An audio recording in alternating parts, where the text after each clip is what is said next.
छत्रपती शिवरायास वंदन करून नगद नारायणाच्या चरणी नतमस्तक होऊन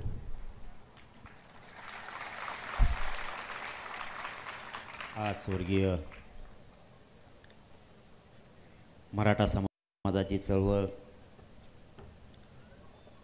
अण्णासाहेब पाटलांचा विचार घेऊन ज्यांनी महाराष्ट्रभर चालवली आणि या गोरगरीब मराठ्यांना न्याय देण्याचं काम स्वर्गीय आमदार विनायकरावजी मेटे साहेब यांनी केलं, त्यांच्या जयंतीच्या निमित्तानं त्यांना विनम्र अभिवादन करतो. तिचं म्हणल्यावर तिसरा परत होईल.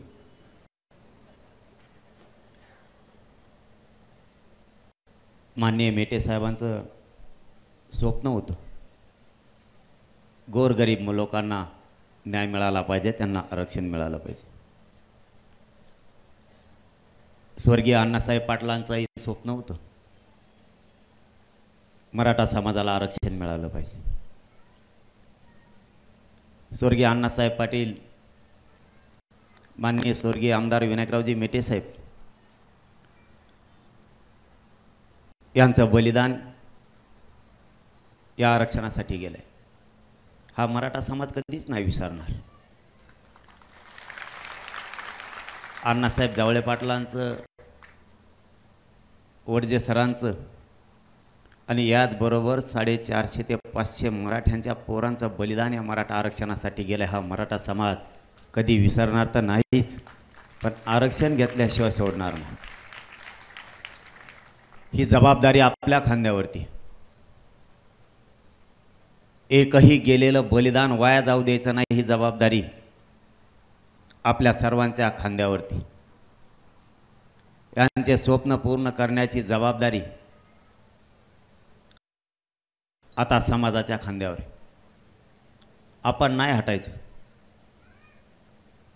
कितीही वेळ आली आणि कितीही संकट झेलायचं वेळ आलं तरी एकाही मराठ्याने पाठीमागं नाही हटायचं.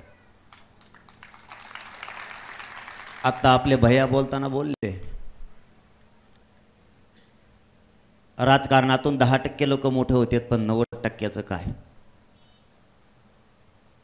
तेच मी करतोय.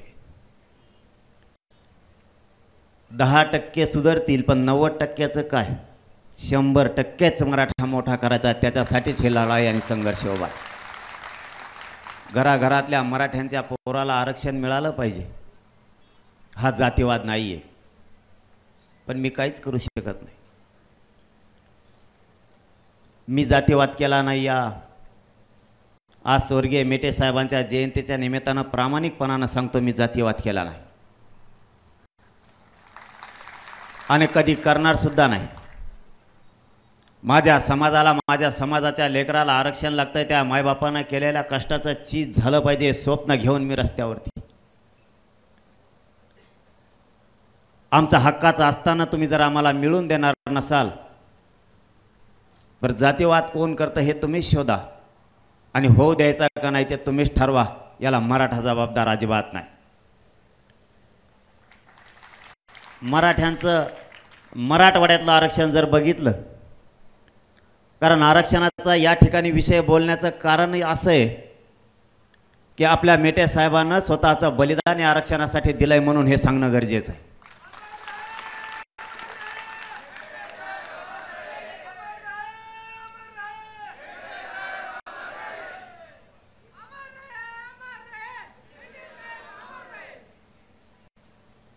मराठवाड्यात 1884 पासून आरक्षण होतं.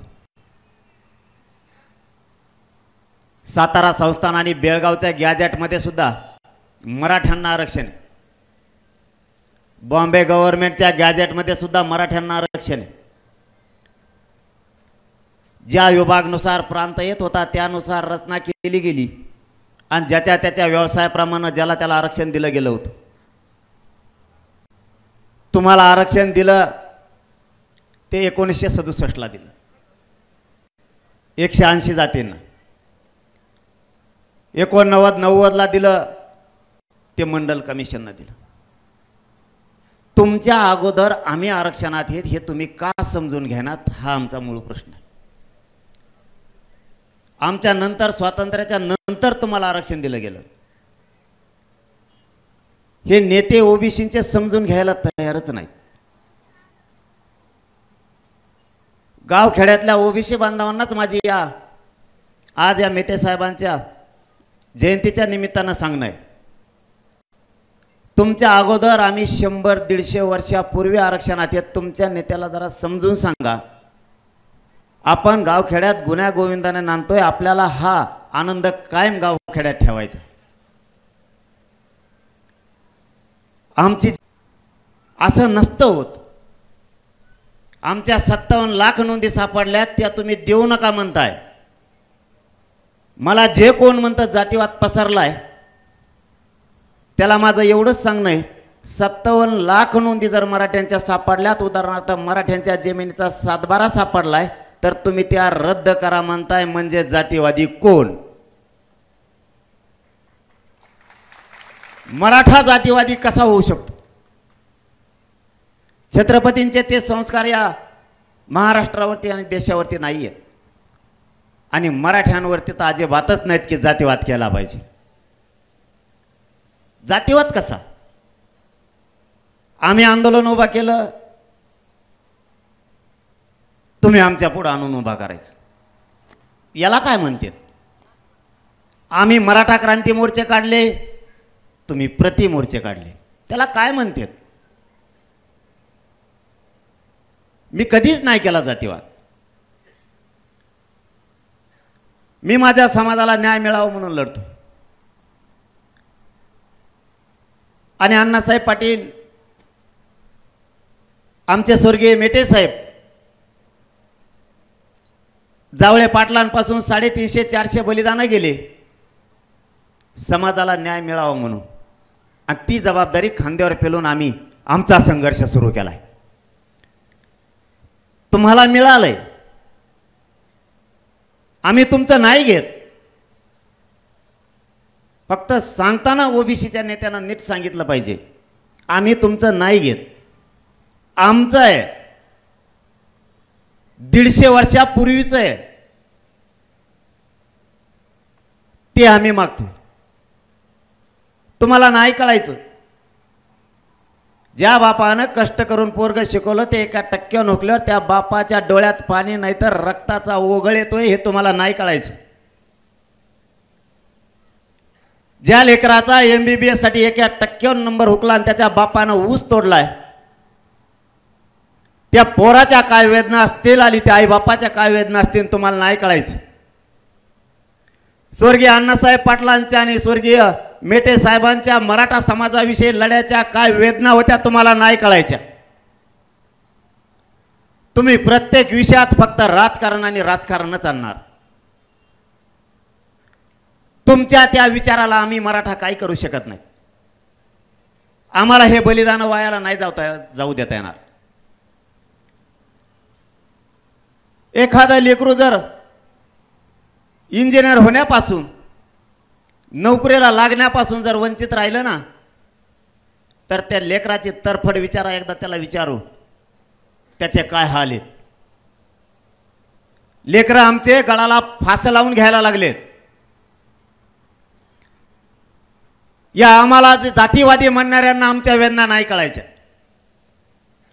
तुमच्या लेकराच्या तुम्हाला वेदना कळतात, पण मराठ्यांच्या लेकरात तुम्ही कधीच तुमचं लेकरू म्हणून बघितलं नाही. आम्ही तुमच्या लेकरात आमचे लेकरं बघितलेत. नाही जातीवाद केला आम्ही. जरा मागचे दिवस आठवून बघा. तुम्हाला आरक्षण मिळालं, तुमची जात तुम्ही मोठी केली, त्यावेळेस आमचं काहीच दुखलं नाही आणि आम्हाला कधी वाईटही नाही वाटलं. नोकऱ्यात असणाऱ्या तुमच्या लोकांच्या बढत्या झाल्या, आमच्या लोकांच्या नाही झाल्या, तरी आम्हाला नाही वाईट वाटलं. आमचे लेकरं रात्रंदिवस कष्ट करून स्वतःच्या मायबापाचं स्वप्न पूर्ण करण्यासाठी रात्रंदिवस अभ्यास करतायत. तुम्ही त्याला जातीवादाची जोड देऊन अशांतता राज्यात पसरायचं काम नका करू. तुमच्या बरोबर आम्ही कधीच बरोबरी करत नाही. तुम्ही जसं वागताय तसं आम्ही कधीच वागत नाही. पण मात्र आम्ही आमच्या मतावर ठाम आहेत. मराठ्यांचं आरक्षण ओबीसी देताना आम्ही ते घेणारच, याच्यावर आम्ही ठाम आहेत. तुम्हाला तुमचा विचार बदलायचा तर बदला, नाही तर बदलू नका, त्याला आम्ही काय करू शकत नाही. आमचं मत आम्ही नाही बदलू शकत, कारण आमच्या मराठ्यांच्या लेकराचं हित त्याच्या आधी. तुम्हाला तुमचे लेकरं मोठे करावे वाटले, आम्हालाही आमचे लेकरं मोठे करावे वाटते. आम्हालाही वाटलं पाहिजे आमच्या लेकरांच्या डोक्यावरचं दारिद्र्याचं छत गेलं पाहिजे. त्यांच्यावर होणारा अन्याय त्याच्यावरती न्यायाचं छत्र धरलं पाहिजे. आम्हालाही वाटतं आमचा विकास झाला पाहिजे. आम्हालाही आमच्या लेकरालाही काही स्वप्न आहेत. तुम्हाला प्रतिष्ठा आहे तशी आम्हालाही प्रतिष्ठा आहे. तुमचे काबाड कष्ट करतात, आमचे काबाड कष्ट करतात, आमचे काय डाके टाकत नाहीयेत. फक्त जातीवाद झाला म्हणून तुम्ही टोळके गोळा करायला लागला. पुन्हा तेच सांगतो, तुम्ही कितीही टोळके गोळा केले तरी अण्णासाहेब पाटलांपासून मेटे साहेबांपर्यंत आणि 350-400 बलिदान गेले ना, हे वायाला नाही जाऊ देणार. व्हायचं असेल ते होईल, त्याला नाविलाज आहे आमचा.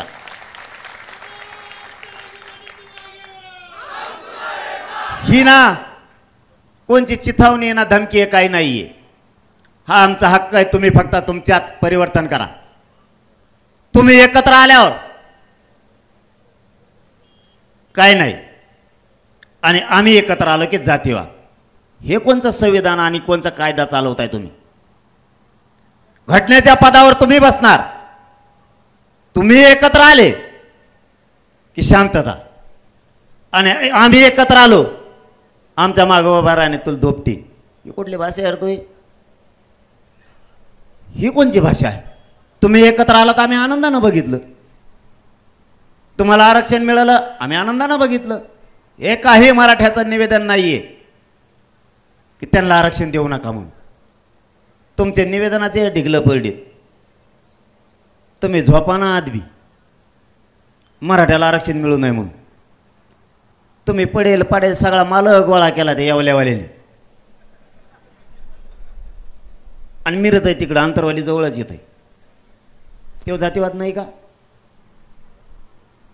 मेटे साहेबांनी जातीवाद केला नाही, स्वर्गीय अण्णासाहेब पाटलांनी केला नाही, अण्णासाहेब जावळे पाटलांनी केला नाही, आणि छत्रपतींच्या काळापासून कोणीच केला नाही. मी तरी का करल? जरा स्वतःच्या छातीवर हात ठेवून प्रामाणिकपणानं सांगा, कुठं जातीवाद केला आहे? आमच्या आई बहिणीवरती हल्ला झाला तरी आमच्या माता मावल्या हल्ल्या नाहीत की तिला लेकराला न्याय पाहिजे होता. त्याच्यानंतर महाराष्ट्रात मराठ्यांचे कार्यक्रम सुरू झाले. तुम्ही का सुरू केले?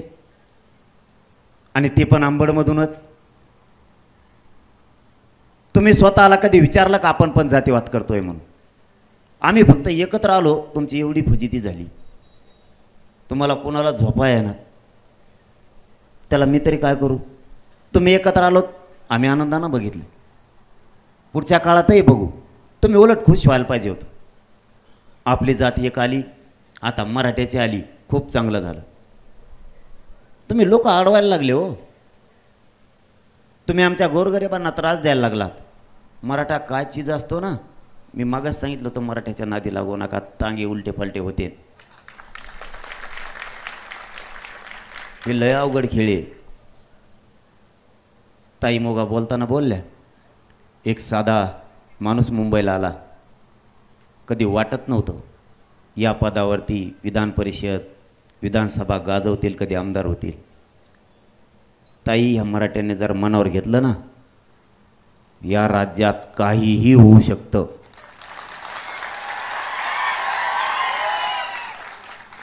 काहीही होऊ शकतं. कारण आपण एकटेच 50-55% आहेत. कुणी किती वळवळ केली तर काहीच उपयोग नाही. उलट आपलंच या व्यासपीठावरून आव्हान आहे त्यांना. तुम्ही एकत्र आलात, आम्हाला काय वाटलं नाही. आम्ही एकत्र आलोत, आनंदाने एकी स्वीकारा. हे मराठे तुम्हाला डोक्यावर घेऊन नसतील, पण आडवं चाललं की कव्हाच गुलाल लागत नसतो. समाधान मान्य करा. तुमची जात एक आली, मराठ्यांच्या सुद्धा एक आली. आपण गुन्ह्या गोविंदाने नांदू. तुम्ही मनगट दाखवायचं कामाच्या भानगडीत पडू नका. कारण ते मनगट दाखवण्याची भाषा मराठ्यांना शिकवायची गरज नाही, ते जन्मलं कीच तसं आरडत आहे. आणखीन सांगतो की राज्यात शांतता राहिली पाहिजे, आम्हाला शांतताच ठेवायची, पण नेत्याचं ऐकून सत्य मान्य करा. शेवटी सांगतो, सत्य मान्य करा. माझं गावखेड्यातल्या गोरगरीब मराठ्यांना आणि गावखेड्यातल्या ओबीसी बांधवांना विनंती आहे, सत्य मान्य करा. मराठ्यांचं आरक्षण हे सरकारी नोंदीनुसार आहे. तुमचे नेते विनाकारण सांगतायत जातीवाद आणि मराठे आपल्यात घुसतायत, ही खोटी माहिती देत आहेत. मराठा हा ओबीसी आरक्षणात 1884 पासून आहे. जर मराठ्यांच्या सरकारी नोंदी असतील तर मराठ्यांना आरक्षणात येऊच दिलं पाहिजे, ही सर्वसामान्य ओबीसी बांधवांनी त्यांच्या नेत्याला शिकवलं पाहिजे. तुम्ही जर म्हणताल सापडल्यात नोंदी त्या रद्द करा, तर हे अशक्य आहे. मग याला जातीय तेढ तुम्ही निर्माण करायला तुम्हीच लागलात, याचा अर्थ असा आहे. आमच्या नोंदी कसं काय रद्द होतील? आम्ही या उदाहरणार्थ या बीडमध्ये नाही आहे. 2-3 पिढ्या आमच्या एखाद्या या बीड शहरातल्या माणसाच्या मुंबईला गेल्या किंवा पुण्याला होता आणि त्या आजोबा त्याचा तिथं गेलाय, पण नातवाला माहीतच नाही बीड शहरात आपली 1 एकर जमीन आहे. तो रिटायर झाल्याच्या नंतर त्याच्या लक्षात आलं की आपण आता गावाकडे जाऊ, आणि त्याचा 1 एकरचा 7-12 त्याला मिळाला. त्याच्या शेजारी एखादा ओबीसी बांधव आहे, छगन भुजबळ सारखा, आणि तो म्हणतोय की तुझं 1 एकर सापडलंय,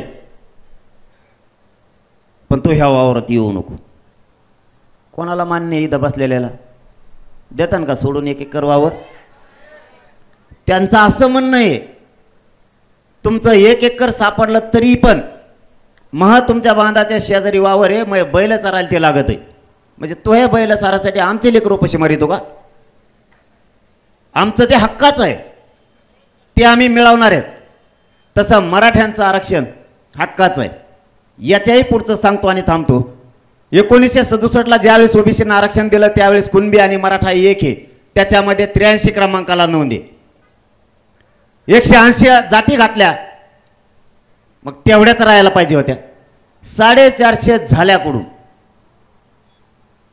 मी ज्यावेळेस ही प्रश्न विचारला गिरीश महाजन साहेबाला, त्यावेळेस त्यांनी सांगितलं की ही त्यांची पोट जात म्हणून घातली. आरक्षण तर व्यवसायानुसार दिलंय. 180 जातीच्या नंतर बाकीच्या जाती घातल्या त्या पोट जाती म्हणून घातल्या. मग आरक्षण जर व्यवसायाच्या आधारावर दिलं तर त्यांना दुसरा प्रश्न विचारला, कुणबी मराठे विदर्भातले हे शेती करतात म्हणून जर त्यांना आरक्षण दिलंय, माळी समाजाला शेती करतायत म्हणून त्यांना आरक्षण दिलंय, बागवानांना शेती करतायत म्हणून दिलंय, मग ज्या जाती बाकीच्या घातल्यात माळी समाजाच्या त्या शेती करतायत म्हणून घातल्यात, म्हणजे तत्सम जात हे म्हणून, म्हणजे तसाच व्यवसाय करते म्हणून. मग मी त्यांना विचारलं ती तसाच काम करतोय, तोच व्यवसाय करतोय म्हणून जर त्यांना आरक्षण दिलंय, तर विदर्भातले मराठे शेती करतात, मग मराठवाड्यातले मराठे शेती नाही करत तर काय करतात? इकडं काय समुद्र आहे का? इकडं काय वाटग्या आणतो का आम्ही? नाही ते म्हणले ते तसं नसतं, दुसऱ्या बारीन बघून. म्हणलं दुसऱ्या बारीन नसतं, आत्ताच असताना तिथून उठायचं. खरं बोललं की यांना पटत नाही, हे जातीवाद म्हणतात.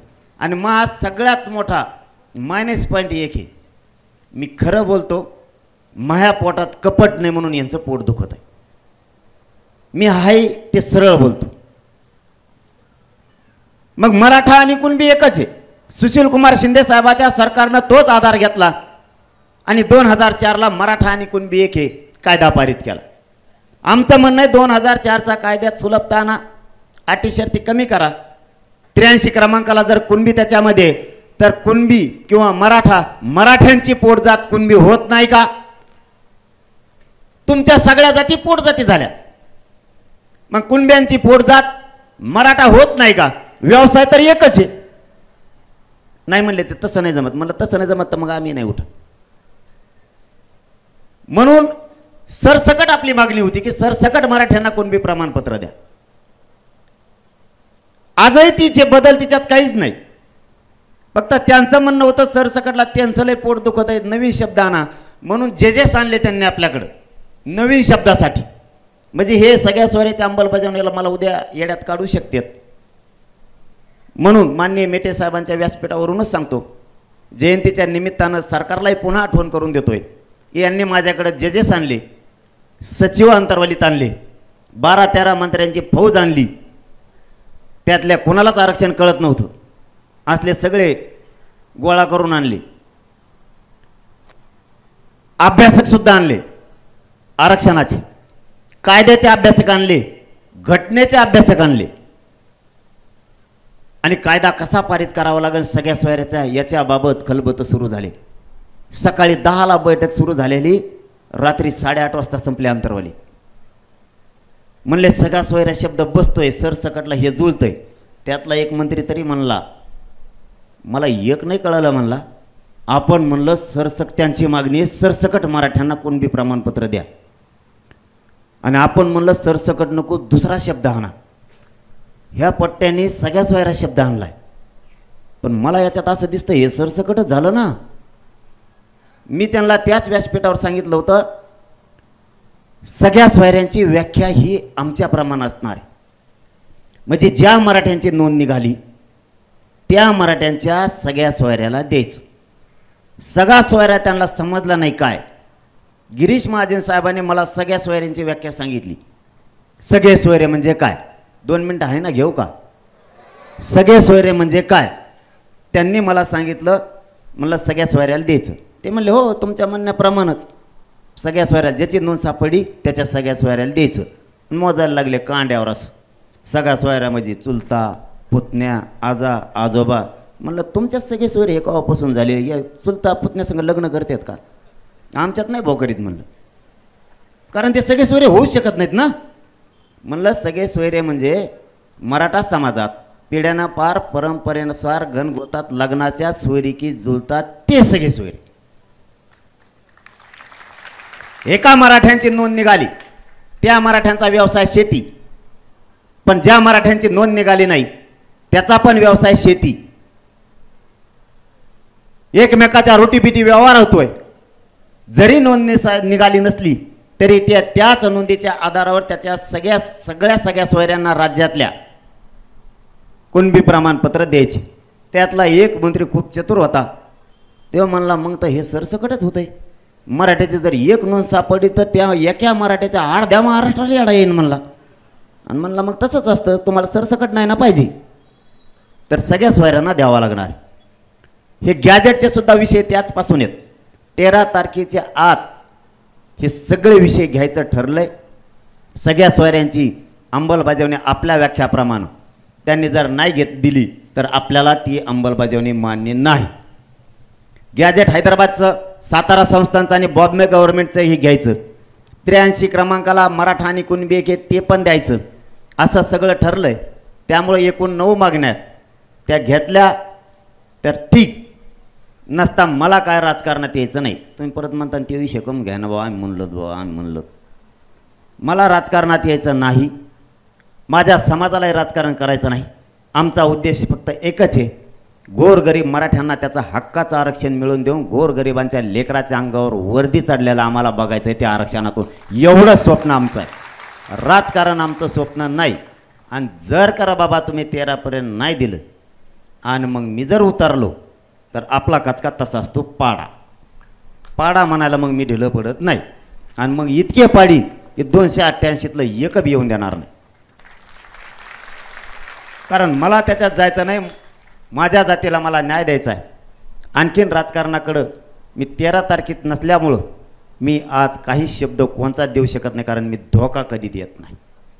कारण आपण जर एकदा ठरवलं तर आपण दिलेला शब्द मागं सरकीत नाहीत आणि मागं फिरत नाहीत. त्यामुळं 13 तारखेपर्यंत सरकार काय करतंय, मराठ्यांना न्याय देतंय की नाही हे बघणं गरजेचं आहे. कारण मला आणि माझ्या समाजाला राजकारणात नाही जायचं, पण नाही दिलं तर मग पाडायचे का निवडून आणायचे हे 13 तारखेच्या नंतर ठरणार आहे. एका पाडा शब्दावर त्यांची एवढी फजिती झालेली आणि नंतर तर मात्र मी नाव घेऊनच पाडा म्हणून सांगणार आहे. मग तर त्याचे मतदानच मोजायचं नाही. आणि तुम्हालाही सांगतो की आपण 11 तारखेला आपल्या बीड जिल्ह्यातल्या सगळ्या मराठा समाजाला शांतता मराठा आरक्षण जागृती रॅलीचं आपण आयोजन केलं. बीड जिल्ह्यातल्या सगळ्या मराठ्यांनी एक दिवस स्वतःच्या मुलाच्या हक्कासाठी आणि स्वतःच्या जातीसाठी एक दिवस सगळ्यांनी कामं बाजूला ठेवा. नोकरदार वर्ग मराठा असेल, व्यावसायिक मराठा असेल, शेती करणारा मराठा असेल, मजुरी करणारा मराठा असेल, सगळ्यांनी एक दिवस कामं आपल्या जातीसाठी बाजूला ठेवा. आणि बीड शहरात ज्या ठिकाणी तुमचं ठिकाण असेल, मला माहीत नाही, त्या ठिकाणी बीड जिल्ह्यातल्या कानाकोपऱ्यातल्या चारही बाजूनं मराठ्यांनी बीडकडे या. आपल्या लेकराला न्याय दिल्याशिवाय आपल्याला मागं हटायचं नाही. पुन्हा एकदा तुम्हाला सगळ्यांना तुमचे सगळ्यांचे आभार मानतो आणि माननीय स्वर्गीय विनायकरावजी मेटे साहेब यांच्या जयंतीनिमित्त त्यांना विनम्र अभिवादन करतो. कारण या भावनिक क्षणात बोलणं खूप अवघड आहे, पण बोला म्हणलेत म्हणून बोललो. कारण भावनिक क्षणात बोलणं, कारण मी बिगडी नाही आहे, त्याच्यामुळं मला बोलायला इतकं जड जातं. जिथं आत्महत्या होती तिथंही बोलायला इतकं जड जातं. कारण आत्महत्या झाल्यावर सरकारला नाही कळणार किंवा या जातीवाद आम्ही करतोय म्हणणाऱ्याला नाही कळणार. ज्या पोरानं आत्महत्या केली त्या आईबापाचं काळीज जाळल्यासारखं होतं आहे. आमच्या आया बहिणीच्या कंपाळाचं कुंकू या आरक्षणामुळं पुसलं आहे. सरकारला आमच्या मायमावल्यांच्या डोळ्यातलं पाणी नाही दिसणार. आम्हाला जातीवादी म्हणणाऱ्यांना आमच्या आई बहिणीच्या कंपाळाचं कुंकू नाही दिसणार. त्या घरावरती किती संकट आलं आहे, त्या घरावरती किती जाळ आला आहे. त्या माऊलीनं जगायचं कसं? करता पुरुष घराच्या बाहेर घरातून गेल्याच्या नंतर संसाराचा गाडा कसा हाकायचा? एकीकडून शेतीला पाणी नाही तर दुसरीकडून घरात कोणी नोकरीला नाही, ना आपण व्यवसाय उभा करू शकतो. करता पुरुष गेल्याच्या नंतर त्या घराच्या वेदना जाणून घ्यायच्या असल्या तर सरकारनं एकदा फक्त त्या घरात जाऊन बसा, त्या घराच्या हाल काय आहेत. कारण ज्या घरातला बाप गेलाय, ज्या घरातला करता पोरगं या आरक्षणासाठी आत्महत्या केली, त्या आईला आणि त्या बापाला विचारा एकदा फक्त एकुलता एक लेकरू गेल्याच्या नंतर उंबऱ्यावर उभा राहून काय दिसतंय.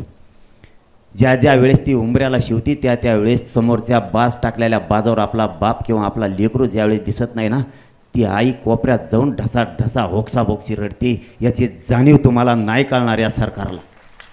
आमचं लेकरू गेल्यावर आम्हाला कळतंय की आमचं एकुलतं एक लेकरू तरण बांड पोरानं आज आत्महत्या या आरक्षणासाठी केली. ज्याच्या पोरानं आत्महत्या केली आणि ज्याच्या बापानं आत्महत्या केली त्याला कळतंय. ज्या बापानं ऊस तोडला, ज्या बापानं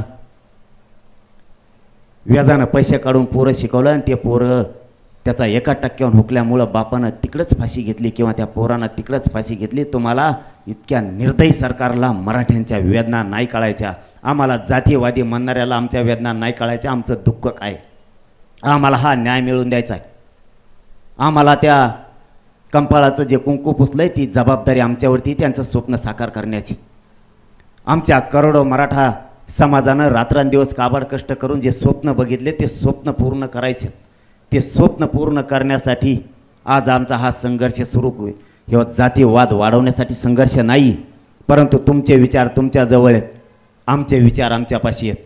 जाहीरपणानं आज सांगतोय की मराठ्यांना ओबीसीतून आरक्षण मिळाल्याशिवाय माझा जीव जरी गेला तरी एक इंचही मी मागं सरकत नाही म्हणजे नाही. शेवटच्या मरणाच्या घटका मोजायची सुद्धा माझी या समाजासाठी तयारी. माझ्या करोडो मराठ्यांच्या लेकराच्या पदरात आरक्षण टाकल्याशिवाय मी नाही मागं हटत. एक जीव मेला तरी चालल. लोक म्हणतात लाख मेले तरी चालतील, पण लाखांचा पोशिंदा राहिला पाहिजे. मी ही व्याख्याच उलटी करून टाकली. लाखो जगले पाहिजेत, करोडो जगले पाहिजेत. हा तुमचा मुलगा म्हणून तुम्हाला जाहीर सांगतो, एक मेला तरी चालल पण करोडो मरता कामा नाहीत. मी मरायला तयार आहे, यांचे संकट झेलायला तयार आहे, यांचे हल्लेसुद्धा झेलायला तयार आहे. पण एक इंचही मराठ्यांच्या पोरांना आरक्षण दिल्याशिवाय मी मागं हटत नाही. मग वेळेप्रसंगी मला बलिदान द्यायचं वेळ आलं तरी मी द्यायला तयार आहे, पण मराठ्यांना ओबीसीतून आरक्षण मिळाल्याशिवाय एक इंचही मागं हटत नाही हा शब्द देतो आणि थांबतो. धन्यवाद. जय शिवराय. एबीपी माझा, उघडा डोळे बघा नीट.